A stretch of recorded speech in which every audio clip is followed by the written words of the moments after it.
Hello बच्चों, good morning. कल हमने आपको अर्थशास्त्र में सांख्यिकी से संबंधित कुछ परिभाषाएं बताई थी। आज हम उसके आगे से कंटिन्यू कर रहे हैं।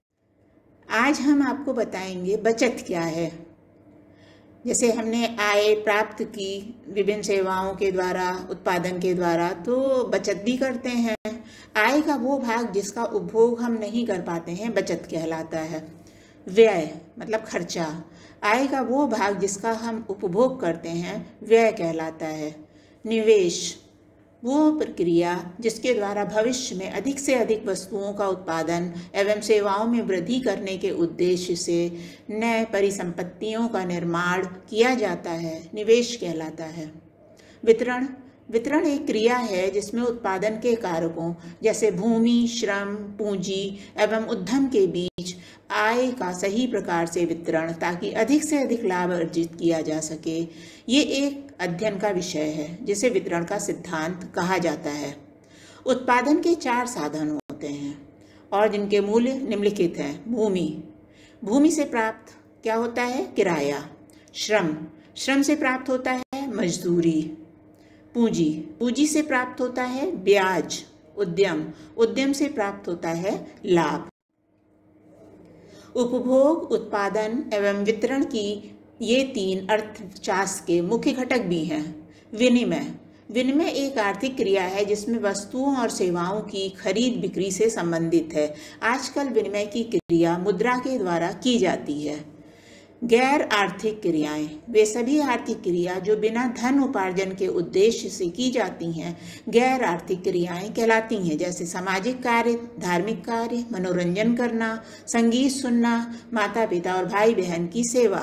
सभी गैर आर्थिक क्रियाएं प्यार, सहानुभूति, कर्तव्य और देश प्रेम के उद्देश्य से की जाती हैं। फिर आती है आर्थिक समस्या। आर्थिक समस्या एक चयन की समस्या है जो ये बतलाती है कि हमारी आवश्यकताओं की तुलना में संसाधन दुर्लभ हैं और इनके वैकल्पिक उपयोग हैं। अब आता है सांख्यिकी क्या है, जो आपकी बुक का शीर्षक है। ऐसे वक्तव्य जिसमें संख्या संबंधी तथ्य हों सांख्यिकी या समंक कहलाता है। अर्थात सांख्यिकी संख्यात्मक सूचनाओं का भंडार है। परिभाषा है वो विज्ञान जिसमें संख्यात्मक विश्लेषण की विभिन्न विधियों का अध्ययन करते हैं सांख्यिकी कहा जाता है। जैसे सांख्यिकी में केवल संख्यात्मक तथ्यों का अध्ययन किया जाता है, इसमें गुणात्मक तथ्यों का अध्ययन नहीं किया जाता। सांख्यिकी संख्यात्मक सूचनाओं का भंडार है। सांख्यिकी के जन्मदाता कौन है? जर्मनी के एक प्रसिद्ध विद्वान गॉटफ्राइड ओकेनवाल 1749 में सांख्यिकी के जन्मदाता के रूप में माने जाते हैं। सांख्यिकी को 2 प्रकार से परिभाषित किया जाता है। एक है बहुवचन सांख्यिकी के रूप में और दूसरा है एकवचन सांख्यिकी के रूप में। बहुवचन संज्ञा के रूप में सांख्यिकी क्या है? बहुवचन संज्ञा के रूप में सांख्यिकी से अभिप्राय है अंकों में व्यक्त की गई सूचनाओं अथवा आंकड़ों से जिनका हम सांख्यिकी के विभिन्न विधियों में प्रयोग करते हैं। बहुवचन संख्या के रूप में सांख्यिकी की परिभाषा ये है। बहुवचन संज्ञा के रूप में सांख्यिकी संख्यात्मक तथ्यों का समूह होता है जिसमें सभी समंकों को संख्या के रूप में प्रकट किया जाता है। कोई भी स्टेटमेंट जिसमें संख्यात्मक विवरण हो सांख्यिकी नहीं कहा जा सकता, अर्थात सभी संख्यात्मक सूचनाएं सांख्यिकी नहीं होती हैं। अब आता है सांख्यिकी की विशेषताएं क्या हैं। वे सभी संख्यात्मक सूचनाएं सांख्यिकी हो सकती हैं जिसमें निम्नलिखित गुण हों।